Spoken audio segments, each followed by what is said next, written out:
Tapi aneh, kita ngaji ahlus sunnah kok takut mendengarkan kata bid'ah. Kenapa telinga kita harus alergi dengan kata ini? Kenapa telinga kita harus berat mendengar ucapan ini? Nabi sendiri yang mengatakan demikian para jamaah. Banyak orang mengatakan, "Lah Ustadz ini keras sekali." Keras kata. Kenapa? Bid'ah. Gara-gara ada kata bid'ahnya. Syirik. Oh, keras ini Ustadz. Kenapa? Gara-gara ada kata syiriknya. Ya akhi fil Islam, ikhwatal iman. Nabi yang paling lembut dakwahnya mengatakan kullu bid'atin fa inna kulla muhdatsatin bid'ah. Setiap perkara baru itu adalah bid'ah. Nabi antum mengatakan demikian. Kemudian antum sekarang mau menyembunyikan dakwah sunnah ini. Sahabat menasihati tabi'in mengatakan wala tabtadi, jangan berbuat bid'ah.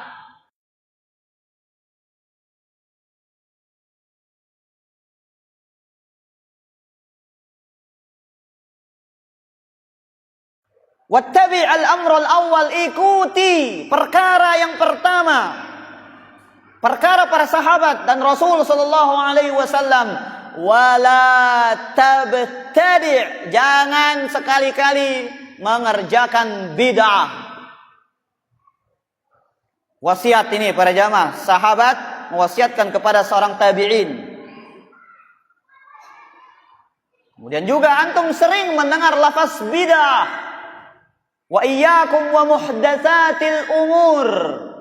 Nabi dengan mengatakan jauhilah perkara-perkara baru. Wa fa inna kulla muhdatsatin bid'ah, dan setiap perkara baru itu adalah bid'ah. Perkara baru dalam apa? Dalam agama, bukan dalam urusan dunia. Tapi aneh, kita ngaji ahlus sunnah kok takut mendengarkan kata bid'ah.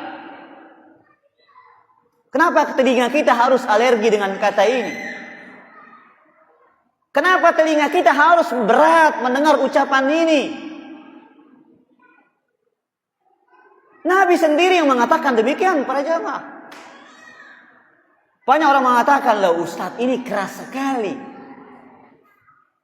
Keras kata. Kenapa? Bid'ah. Gara-gara ada kata bid'ahnya. Syirik. Oh, keras ini Ustadz. Kenapa? Gara-gara ada kata syiriknya. Ya akhi fil Islam, ikhwatal iman. Nabi yang paling lembut dakwahnya mengatakan kullu bid'atin fa inna kulla muhdatsatin bid'ah. Setiap perkara baru itu adalah bid'ah. Nabi antum mengatakan demikian. Kemudian antum sekarang mau menyembunyikan dakwah sunnah ini. Sahabat menasihati tabi'in mengatakan wala tabtadi, jangan berbuat bid'ah. Apakah disamar-samarkan? Enggak para jamaah. Tapi anehnya sekarang kita yang sudah sering ngaji sunnah, dah man dulu bahas syirik, bahas bid'ah, dah. Terus antum mau apa bahasannya? Kita maunya bahasannya apa para jamaah? Tazkiyatun nafs. Masalah fikih muamalah hanya sebatas itu. Jangan bahas syirik dulu Ustaz loh. Takut tidak? Ya akhi, saudaraku seiman dan seislam. Antum tahu Nabi yang paling sempurna cara dakwahnya. Orang yang paling hikmah dalam berdakwah. Diuji apa enggak? Diuji. Lekif. Gimana dengan kita yang masih cecunguk-cecunguk cara berdakwahnya, yang masih jauh dari kesempurnaan dalam metode dakwahnya, pasti akan diuji. Kalau antum ingin dakwah sunnah ini dibentangkan karpet merah, ditaburi bunga, disambut sama orang, ya tidak usah dakwahkan tauhid, tidak usah dakwahkan sunnah. Dan ini saya sering sesalkan dari jamaah kita, para jamaah. Antum sudah lama mengaji, kenapa harus takut? La tazalu ta'ifatun min ummati zahirina 'alal haq la yadurruhum man khalafahum wala man khazalahum, kata Nabi. Senantiasa ada sekelompok manusia dari umatku yang tegak di atas yang hak, tidak akan memberikan mudarat orang-orang yang tidak mau menolong mereka dan yang memusuhi mereka. dakwah sunnah ini. Jangan antum takut dakwah ini para jamaah. Dakwah ini ada penolongnya, Allah sudah yang menolong. Tak usah takut, Allah yang menolong dakwah ini. Allah yang punya agama, Allah yang akan menolongnya. Kenapa kita harus takut? Selama kita berdalil selama kita berdakwah dengan hikmah, dengan yang diajarkan oleh Rasulullah sallallahu alaihi wasallam. Bedakan kata keras dan tegas para jamaah. Masalah hukum tidak boleh antum katakan riba dengan bunga. Ini kan bunga. Ya riba. Antum mau sembunyikan apa lagi? Perkara baru. Ini kan perkara baru. Perkara baru apa teh? Dalam agama ya bid'ah. Makanya ketika para ulama kita ditanya, wahai Syekh, ada orang yang sangat awam dakwah sunnah. Apakah kita mulai dengan mengajarkan mereka sholat dulu atau fikih, tauhid dulu? Ajarkan tauhid, ajarkan syirik, karena itu mutlak metode dakwah Nabi. Harus dimulai dari situ. Dan semua antum memahami syarat mutlak surga itu tauhid para jamaah. Dan itu merupakan bagian dari dakwah sunnah.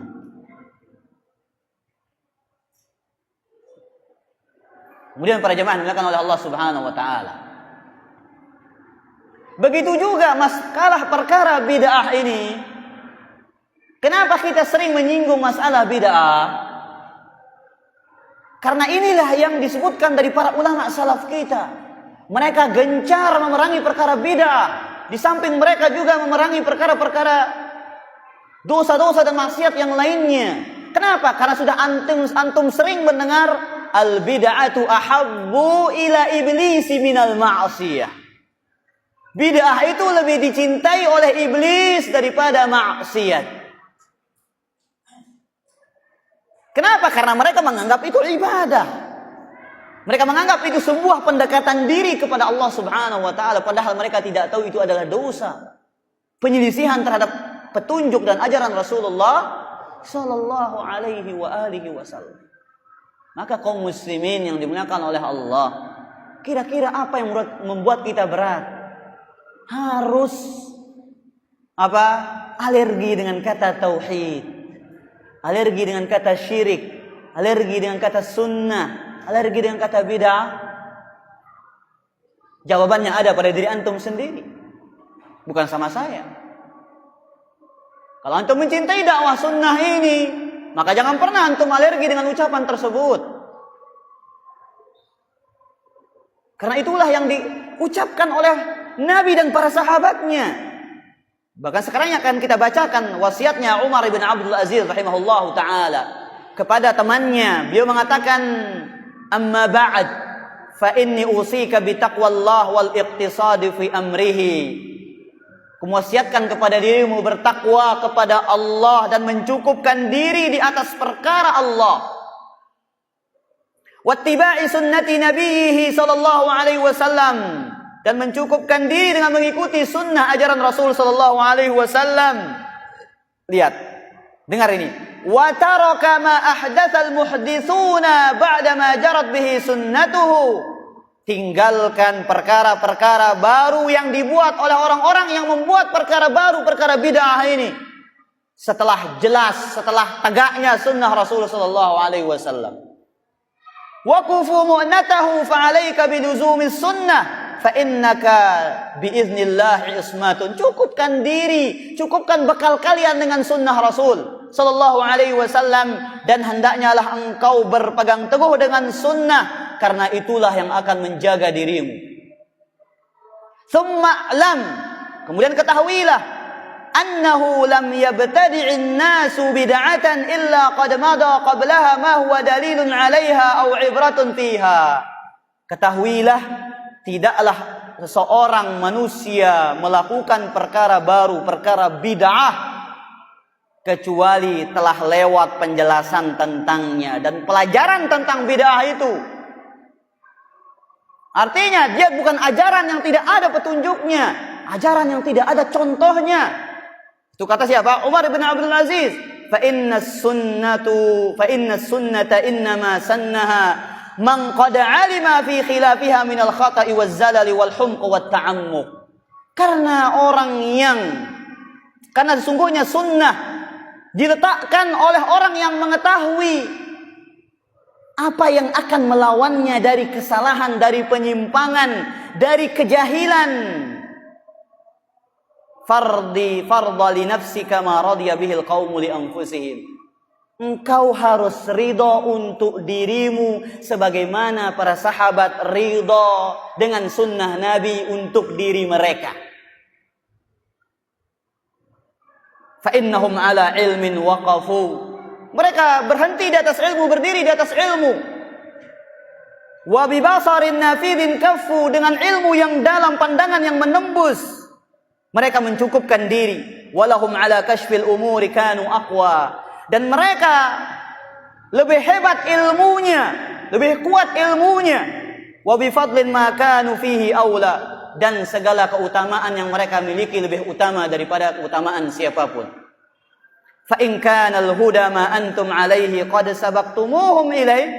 Jikalau kalian berada di atas suatu petunjuk yang kalian mengira kalian telah mendahului mereka, wala in qultum innama hadatsa ba'dahum, kalau kalian mengatakan sesungguhnya ini terjadi setelah zaman mereka, zaman para sahabat, ma ahdatsahu illa man ittaba'a ghaira sabilihim, pasti mereka membuat-buat agama yang itu mereka tidak mau mengikuti jalan mereka. Lihat para jamaah, tidak lupa menyampaikan wasiat takwa tentang bid'ah. Kemudian beliau mengatakan fa innahumus sabiqun faqad takallamu fihi bima yakfi. Mereka orang-orang terdahulu dalam segala hal. Antum tahu, hitung ibadah mana saja yang itu merupakan ibadah dalam agama ini, siapa yang lebih dahulu mengerjakannya? Sahabat. Ketika diturunkan syariatnya, mereka yang pertama. Ini wahyunya dari Allah, mereka yang pertama mengerjakannya. Makanya aneh para jamaah, apabila sekelompok kaum dikatakan kepada mereka, kenapa anda mengerjakan ini? Karena ini sudah tradisi, karena ini sudah dari dahulu, karena ini sudah orang banyak. Tapi apakah sahabat pernah mengerjakannya? Mereka akan diam. Mereka juga beralasan, lagu kan tuan guru ente nyuruh ita. Tapi kan orang tuan guru yang mengajarkan kita. Mereka berdalil, narak beke tuan guru ngajar ita salah. Itu lagi kata mereka. Kemudian beliau mengatakan, famadunahum fi maqsarin wa ma fawqahum min mahsarin wa qad qasura qaumun dunahum fajafau. Yang di bawah mereka pasti kurang. Kemudian yang berusaha melampaui mereka fi mahsarin, mereka adalah orang yang nekat. Orang yang nekat.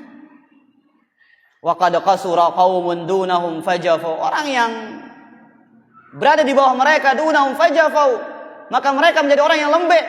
Wa tamaha anhum aqwamun faghalau, dan orang yang melebihi mereka menjadi gulu. Wa innahum baina dzalika la'ala huda mustaqim. Maka di antara dua orang ini adalah mereka berada di atas petunjuk dan jalan yang lurus.